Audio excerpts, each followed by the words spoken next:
Today we're talking about weed barrier. So weed barrier is great to keep the weeds from popping up into your garden and grass. Keep in mind that it doesn't keep out all weeds and grass. For example, here in Florida we have dollar weed and we have, a lot of people call it sawgrass. It's a running grass. So those two things will run to the end of the weed barrier, or a crack in the weed barrier, or even a tear in the weed barrier, and it will find its way up. But if you use weed barrier in your garden, it will greatly reduce weeds, because weeds, you can pick weeds and wear yourself out picking weeds, right? So today we have this flower bed here, which I did not have weed barrier in this garden when I planted it, and now I'm wanting to put the weed barrier down. So this is how to put weed barrier down in a garden that already has plants planted in it. So the first thing we're going to do is we're going to take our weed barrier paper. They sell it in lots of different brands, lots of different thicknesses. It's totally up to you what you want to buy. I like the shorter rolls because they're easier to manage. If I'm doing a big area, I will buy the bigger rolls. But for smaller areas like this, the smaller rolls are easier to manage and easier to handle. Okay, so what we're going to do is we're going to put the paper into the grass a little bit, because I have these bricks here that I'm going to put on top of the paper. So we don't want to put the paper right to the edge of where the grass starts. We want to overlap it a little bit. So we're going to take our paper .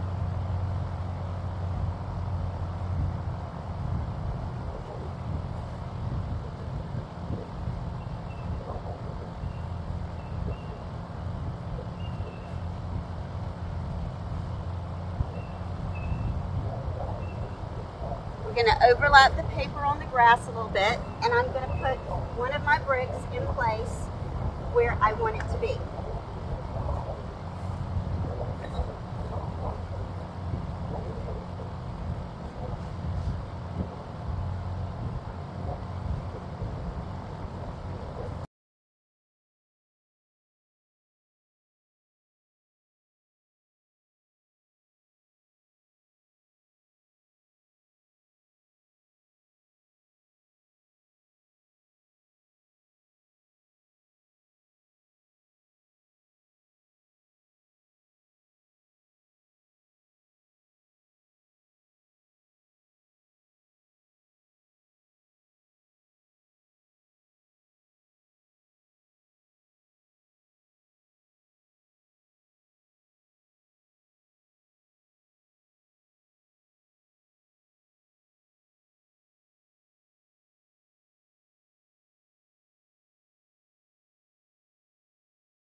Then I'm going to come up next to the plant.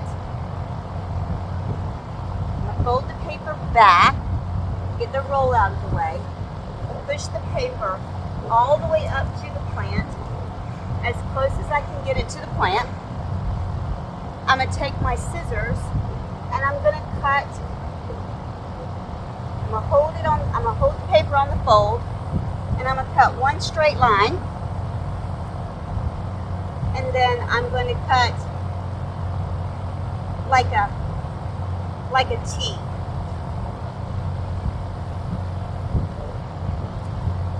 So you can see what I have now is I literally have a hole. Okay? So I'm going to take it and I'm going to push it up against the plant. I'm going to roll the paper.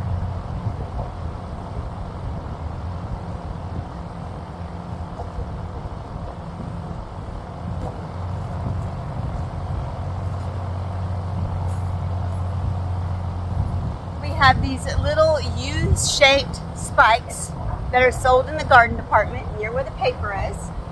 We're going to go up underneath the paper and we're going to put the first spike down next to the plant.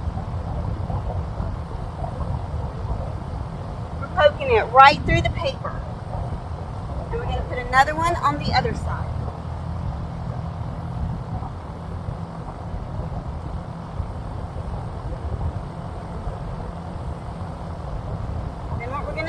is we are now going to cut the paper.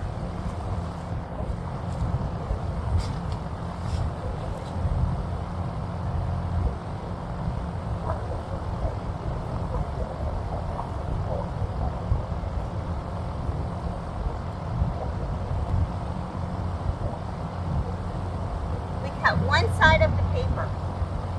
And now we can take the paper and we can put it around the plant.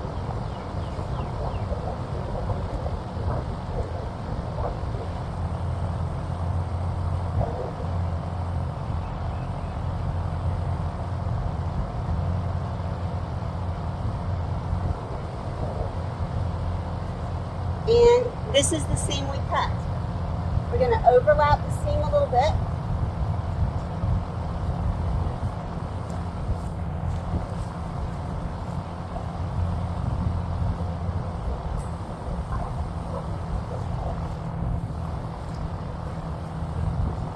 We're going to overlap the seam and we're going to take the spike, put it up next to the plant,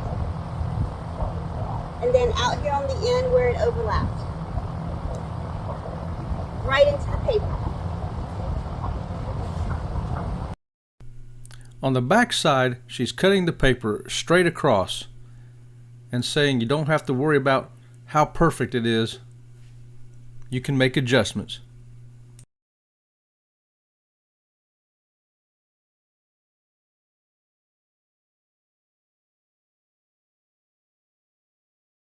We're going to come out here to the corner. We're going to stake the corner down.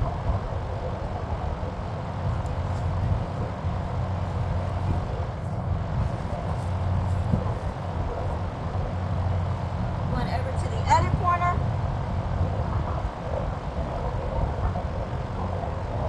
Stake that corner down.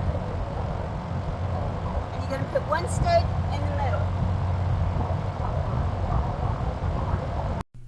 Be sure to stop and rehydrate yourself.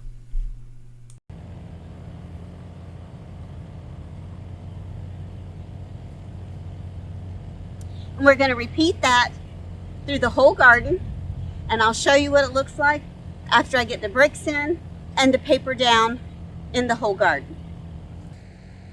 Now what I'm going to do here is, there's already a pot here, right? So I've cut a strip that's wide enough to fill the gap, and what I'm going to do is I'm first going to take it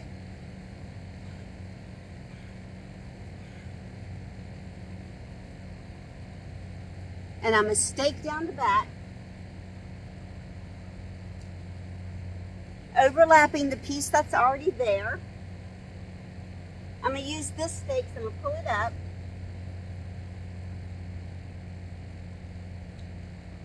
Put the stake down, overlapping. Then I'm going to lift up the pot, just enough to slide the paper under.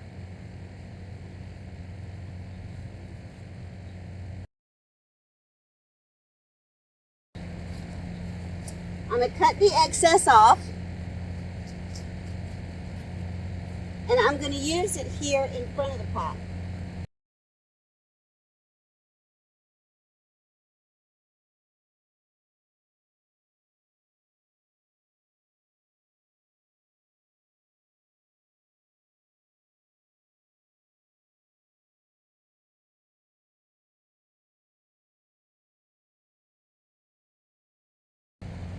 The key is your paper doesn't have to be perfect. You just want to overlap it when there's a gap and come out far enough that if you're using bricks to line, that the paper will be under the bricks. And you want to tuck it up close enough to the plant that the weeds and grass don't grow around the base of the plant. You can cut it in strips or you can use big pieces, whatever works best for you. Come back for the finished project. Okay, so we put the weed barrier down in the entire flower bed. We put our rocks along the edge. We're just going to cut this little piece here off, or you can tuck it up underneath the rocks, either way. And you can see that we went all the way around. So our next step is to put a thin layer of dirt in here, and we are now controlling our weeds. Okay, So we put down our weed barrier and we put in a thin layer of dirt on top of it and our bricks around it. Now we're going to be able to maintain our weeds.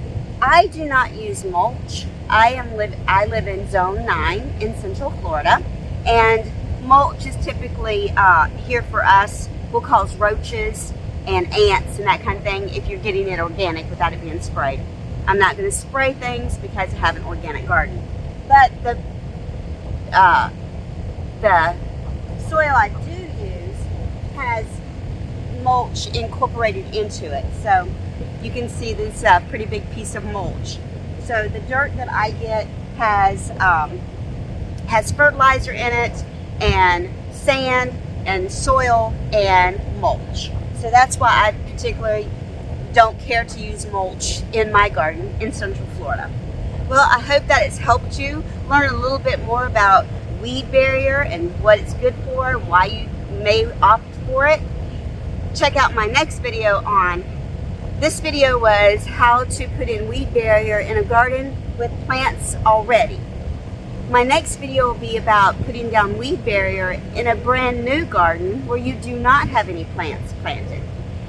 So give me a thumbs up, and I would really love for you to subscribe to my channel. And remember, your butterfly dreams are just a flutter away.